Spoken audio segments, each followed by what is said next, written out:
Doesn't everyone look amazing today? Yes, yes. I'm so excited again for this conversation. And I'm wanting to start with how we personally define creative resilience in our work, but then also in our personal life.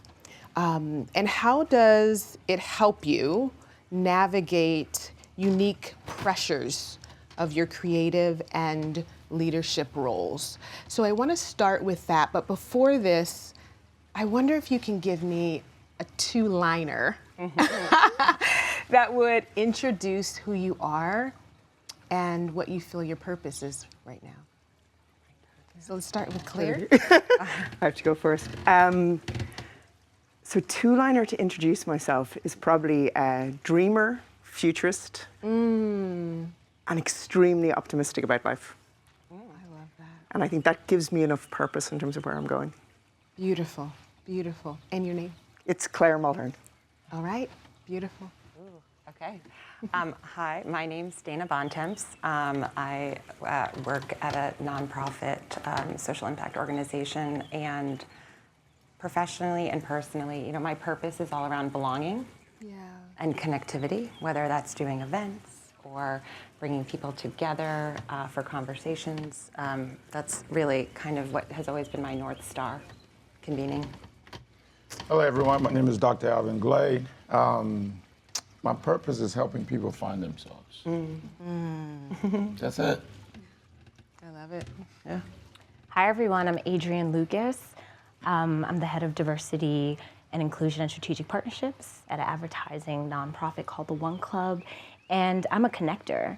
And my purpose is to connect creatives, particularly creatives of color, to opportunities so they can enter this industry. Beautiful. How do you define creative resilience? And how has it helped you in your life? You know, it's interesting for me because one of the things that I realize is probably a moment of creative resilience is right now. Oh, yeah. You look at us, it's 3 o'clock. It's towards the end of Cannes and we're all pretty exhausted. But there's something connecting us and actually bringing us together. Something that's inspiring a bigger purpose in terms of where we're going. And I think for me, the resilience comes from seeking out energy sources and seeking out the people who are actually going to drive you there and surrounding yourself with those people. And I think similar to you as well, it's thinking through what is their purpose as well and how does that energy source actually become something that drives us as leaders. Yeah. I mean, for me, I go to literature. Creative is about, seeking solution, and resilience about adaptability. Right, so when you put the two together, it's opening it to adapt to whatever the world brings at you to become your best self. I think it's so easy when we talk about creativity for at least my brain to go to can I draw an apple?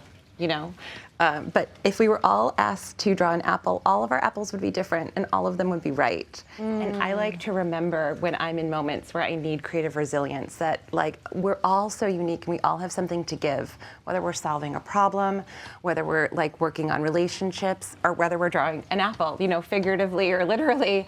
And that often tapping into remembering our purpose and our value really helps me professionally and professionally and personally in times where there's challenges. Yeah, for me, sort of my nexus to creativity is one through music, but here it's curating programs and events. And as I mentioned, working in the diversity and inclusion space, often get tense saying that right now in this climate. The resilience for me is knowing what my purpose is, knowing the importance of my purpose, and knowing that what I'm doing is not this horrific thing that it's being shaped into, and remaining true to that because I know there are people who depend on that mission and depend on the work that we do. And so staying resilient in that way, knowing my North Star, I heard that earlier, and not letting the noise block me from my purpose and my mission and what I set out to do. That's beautiful. That is beautiful. And it's such a delicate balance, isn't it?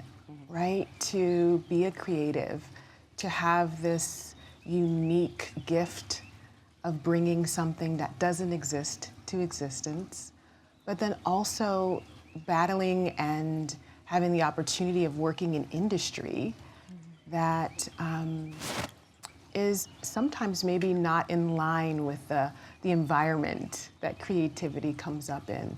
How do you personally pursue self-care and integrate practices that help you maintain that creativity even in the midst of the world that you're in? Oh, well, I guess I can start. For me, it's simple. One is a sense of gratitude. Because there's always someone who has it worse than I do. Yeah. So, having that mindset, waking up in the morning and just being grateful, I think is important. And the second piece is around just focus on what I can control, right? So it's any energy put against stuff that I cannot control is wasted energy. So if I can put my attention on within my control, then my creativity comes in, right?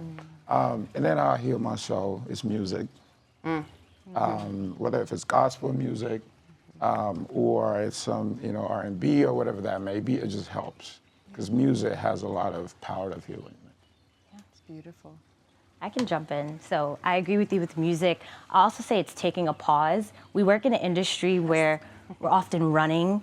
It feels like we're constantly on a hamster wheel. So when I wake up in the morning, I don't start by doom scrolling on my phone as I used to in the past. I've been on the journey over the past couple years where I've decided to be more intentional, more aware. And so I start by being present, taking the moment, being grateful that I woke up and I can still touch everything, still have 10 fingers, 10 toes. And also being present, literally touching grass. I know that sounds very hippie and granola, but that's okay. I've come to embrace that. Perhaps journaling, perhaps listening to music, but I take a moment for myself before I go into my inbox because those emails will be there. I'm not a surgeon, so no one's life is at stake, and that can wait. And because I'm starting my day with a full cup, I can then pour into those emails, pour into anybody who's on the other end, and give them more of me because I'm bringing my full self versus coming depleted. I won't be of much service. I love the filling your cup. That's so true. Yeah, you really do. And in this world where we're all demanded to go faster and more and perform at a higher level, and we're juggling our careers and families, like it's so hard to find time to fill your cup, but it's essential. Also, it's important to be reminded that sometimes creativity doesn't come out of the brainstorm. Taking a walk, talking to different people, and for me, I think it's important, even in the midst of exhaustion, to always stay curious. Yes. Right? Asking people to interact with you in different ways, and going to museums and getting out of your bubble, and the idea that's been formulating in the back of your mind might pop up at the museum, even though those two dots would never have been connected.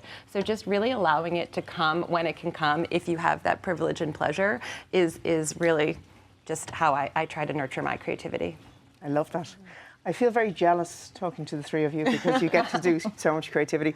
It's interesting for me, I think, in the last 2 years, I've pretty much significantly changed the role that I do from a work perspective. And I've shifted into a role where I have to be highly analytical.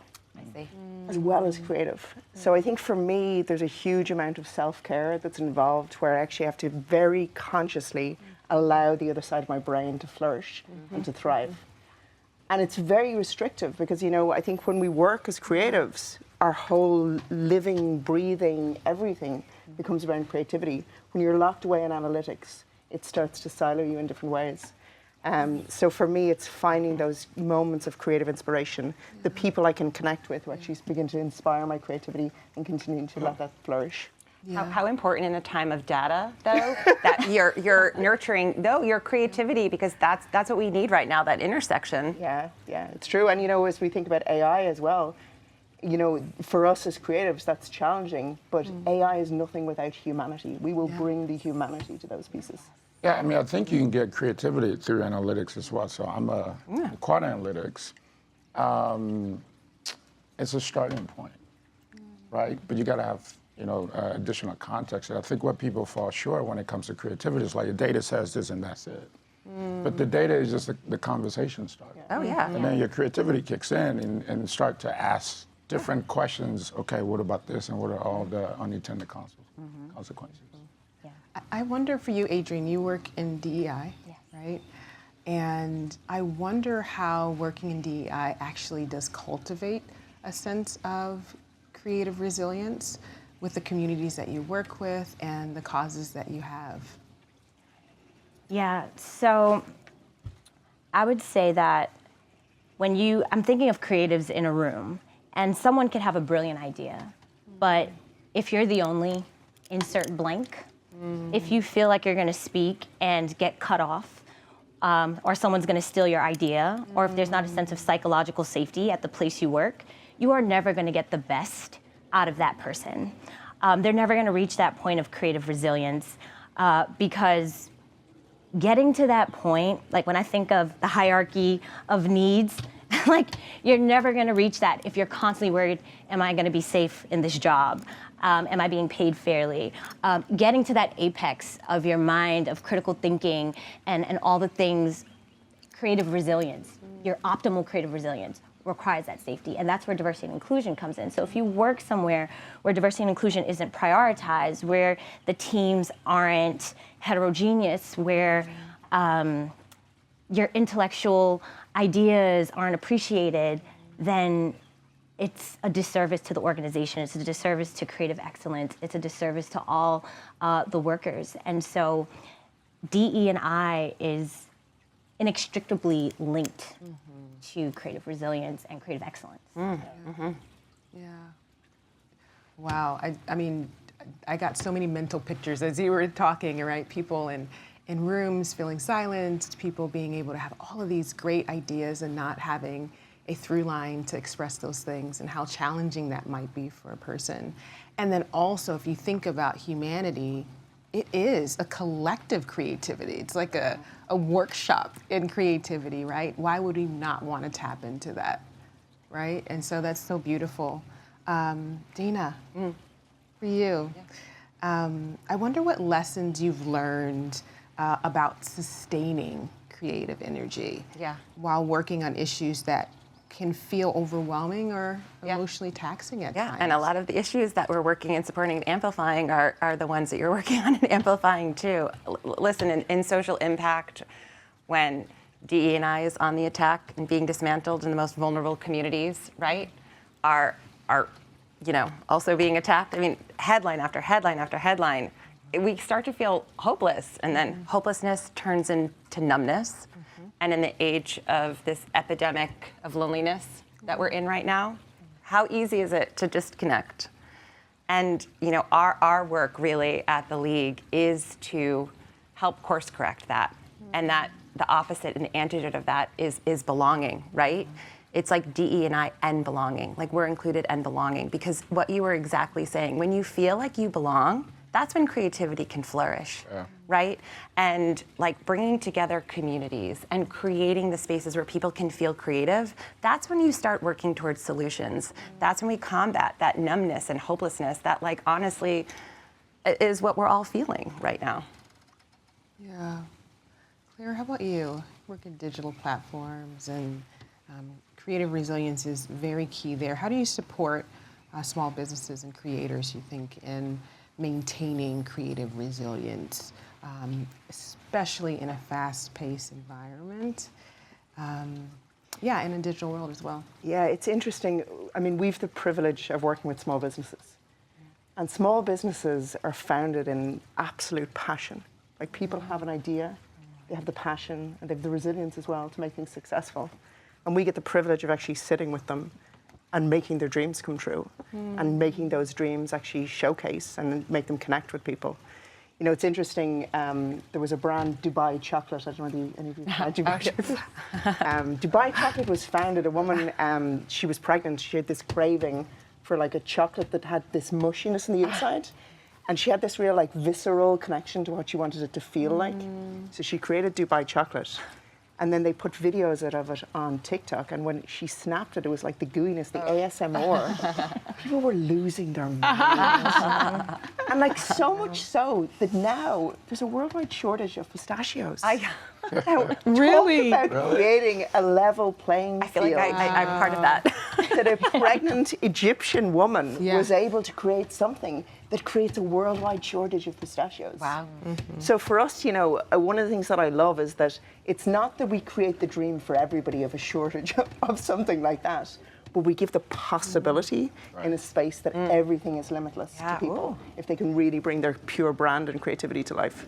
I love that. That is so visceral too. I know. You know, and that's only something that can come from like the thirst that comes from being a human, just in a vulnerable moment. You know, that I just need this in this moment, and so many other people do too. So it's relatable. Yeah. Right, and tapping into that and making sure that authentic center is never lost is really, really beautiful. I love that. Dr. Glay, Alvin, Yes. your story, right, alone, I think is something that many people need to tap in, both your personal and professional journey, from Liberia to author and strategist. All of it embodies resilience. And so how has your experience shaped your understanding of creative resilience? Yeah, I mean, so it goes back to, you know, the literature definition, which is, you know, adaptability from a resilience standpoint. So taking adversity and turning it into positive outcomes. Yeah. You know, one of the things that, you know, the literature says is that for folks who are highly emotionally intelligent, they take negative outcome and think about solutioning. So when I take that into looking at myself, into my work, there's never a, we can't do this. There's never, this is not possible. Because at that moment, you've already defeated yourself. So I push on my team is, there's always a possibility. There's always is.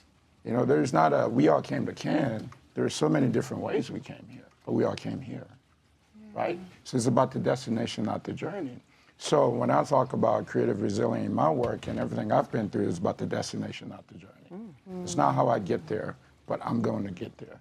So you need to explore different ways and think about different solutions. So when I think about, you know, how can I anchor my attention into positivity and solutioning, I'm much more productive and effective.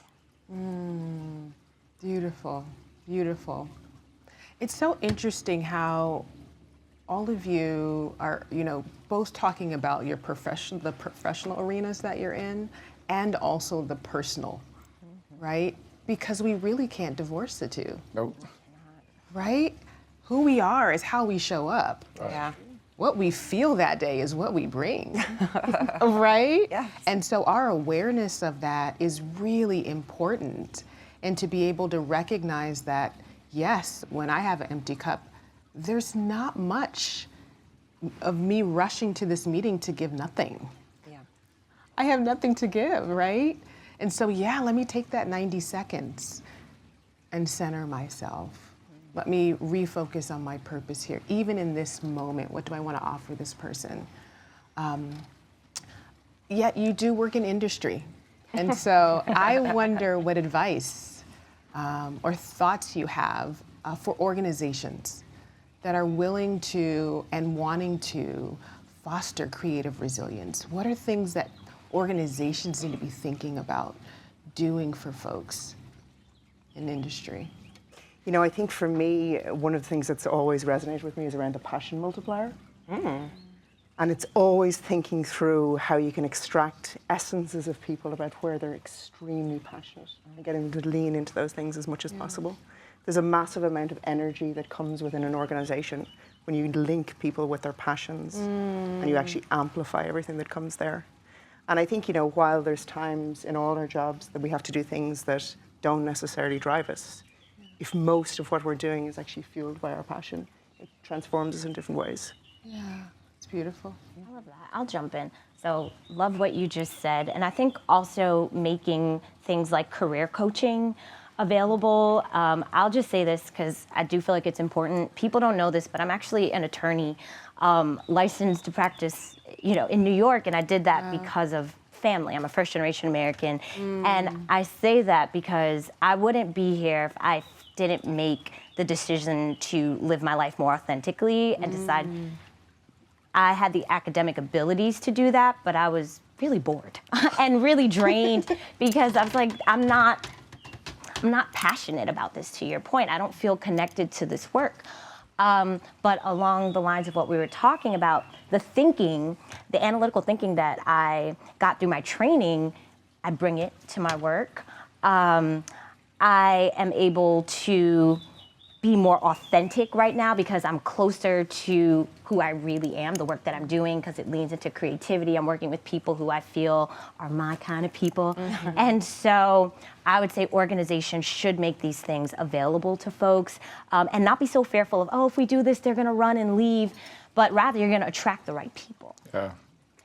So in the long run, it's actually a win for the company. And also, if people feel like they're being invested, they're being seen, and they're being offered these services, I think they're going to pour more into the company because they're going to feel like they're cared about. Yes. And so they're going to want to give more of their full selves, you know, better work, better ideas, because they're like, wow, this company is investing in me. Oh, yeah. I mean, I have nothing else to add to what Adrian just mentioned, because it's all about people being seen in a safe space where they can share freely. One of the things we've done in our organization recently, actually, that we've seen a lot of creativity come from there is, you know, idea day. So ideas come from anywhere. Yes. So literally everyone in the organization gets to contribute an idea on how they think we can grow, whether if it's clients or the organization objectives. And that makes everyone feel part of the overall growth of the organization, in addition to everything else Adrian and everyone else have said. I'll double tap on everything.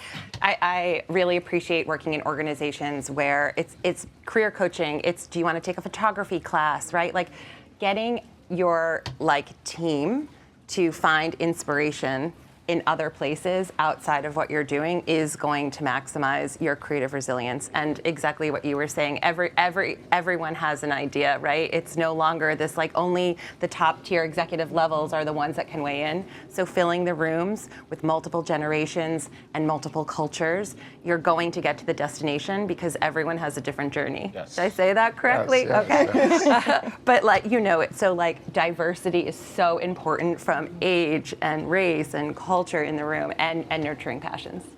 Adrian, I was smiling when you told me your background. My background is also law. Wow. And you know, it's interesting. I didn't go as far as you, so I studied law.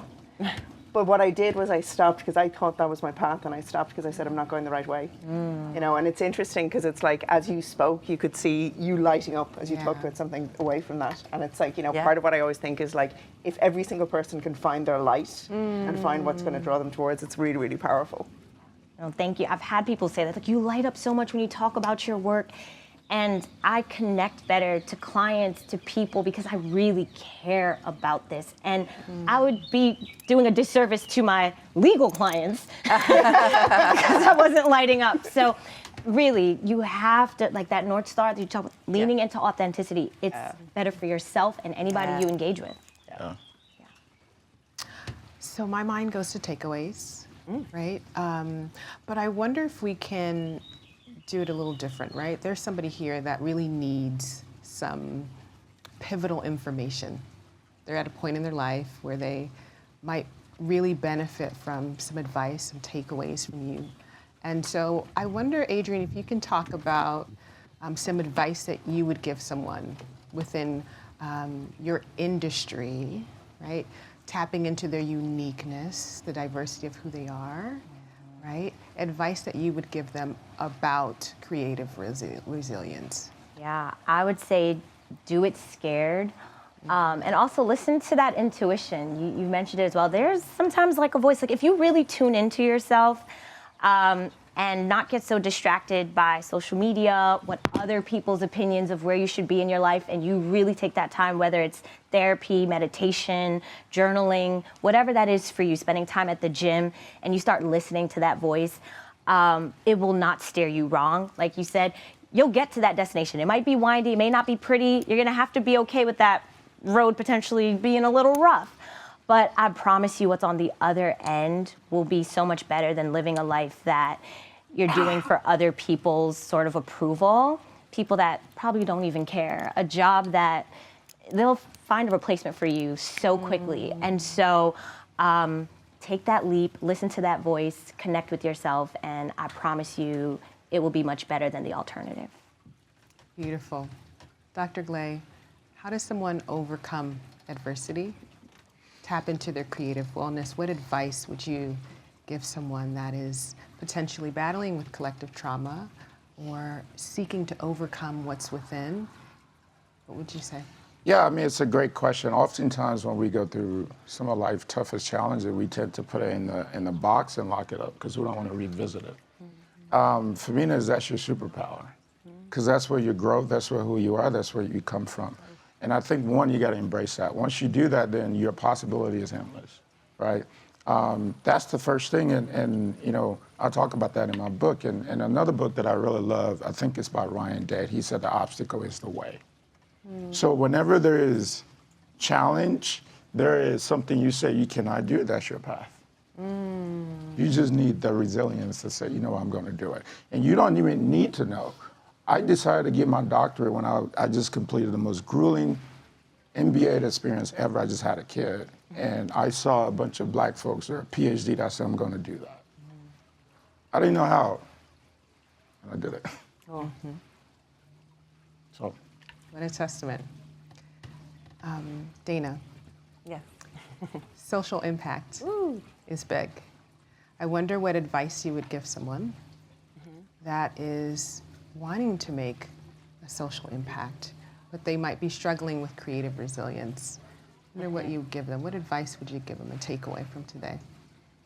Keep going. We need you.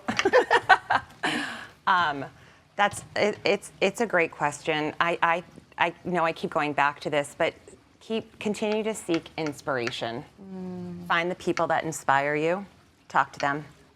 Find the places where you feel like you belong, or create spaces of belonging, and you know, try to combat the hopelessness and the like waves of headlines and work that you feel like you're up always against. You know, I always find that like there are so many lessons to be learned from people older than you and younger than you, and I just, you know, stay curious and stay hopeful. Beautiful and clear.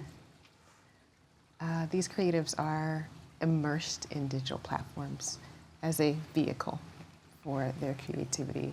How would you give someone advice kind of today about maintaining creative resilience while they're using digital platforms as a vehicle?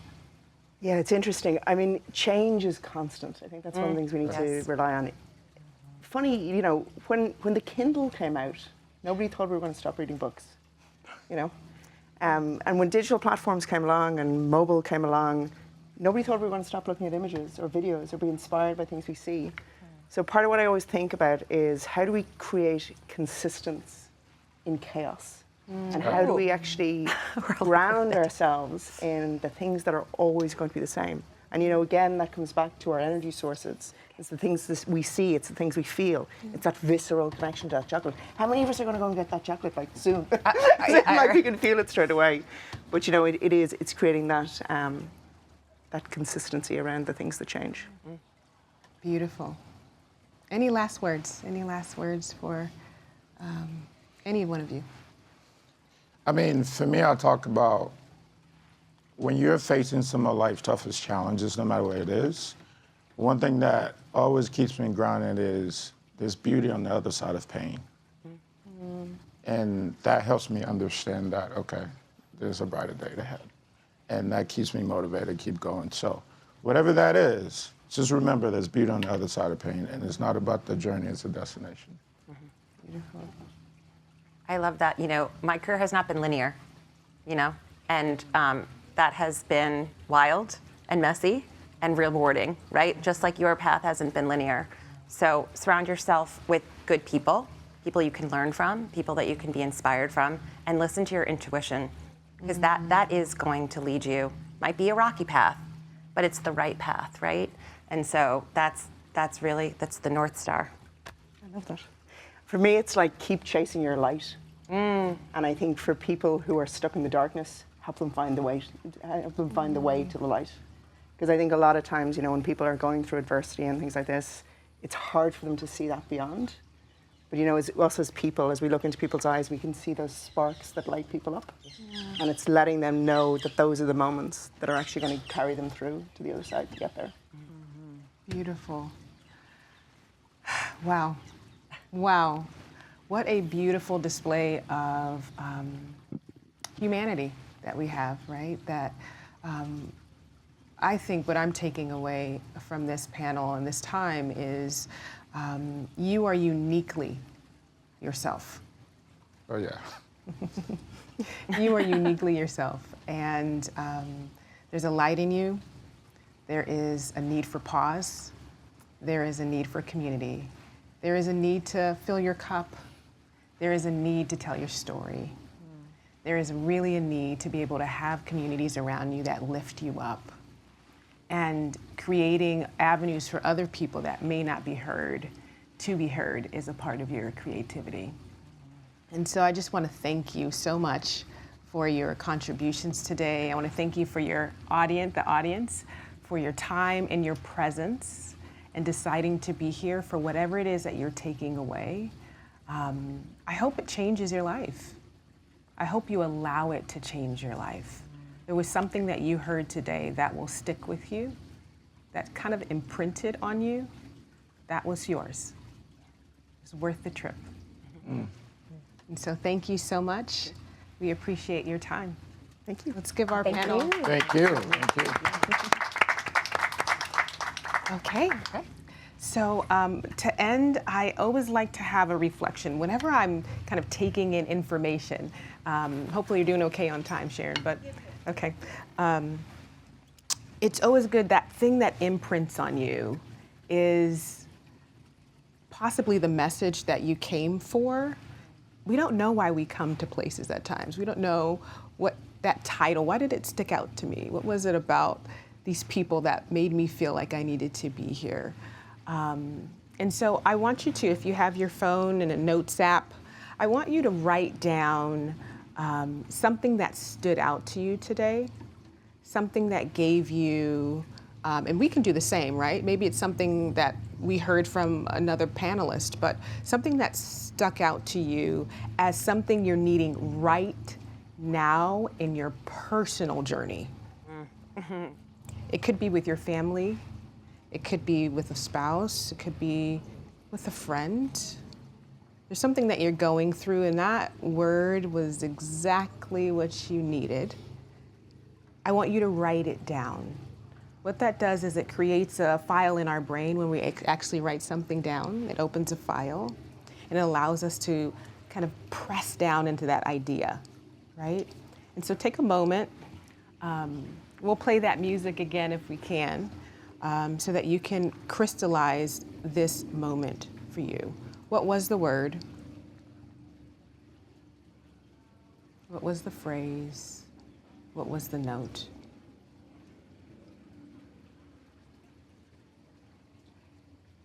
I want you to get a mental picture of the person in your life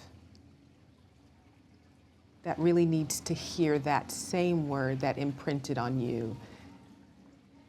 So it was a gift for you, but you're going to give it to someone else. Get a mental picture of who that person is that needs to hear that word.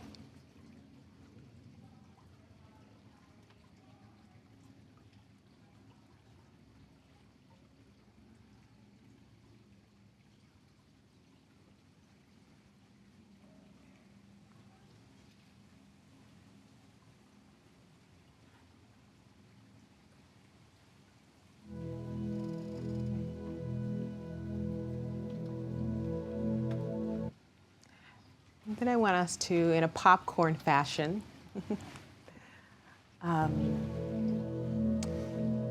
say one word, literally one word, that you are walking out of this building with, that really encapsulates the message. One word. My word is hope. Any other words? Say it out loud. It's one word that you're thinking of, that you're going to walk out of this building with trust. Beautiful. Journey.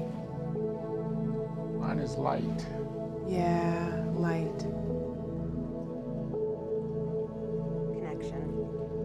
Connection. Mine is flow. Flow. Yep. Yep. Passion. Beautiful.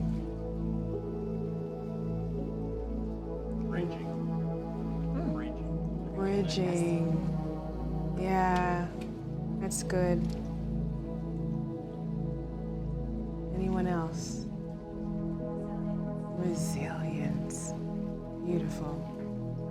That has roots. Beautiful. Okay. So we got what we needed. It's been our pleasure to share space with you, to be with you, and to hopefully make an imprint on your journey, again, both personal and then professional. And they are married in the most beautiful fashion. So thank you. Have a good rest of the day. Thank you all for being here. Thank you. And hopefully we'll see you soon. All right. Give them a round of applause.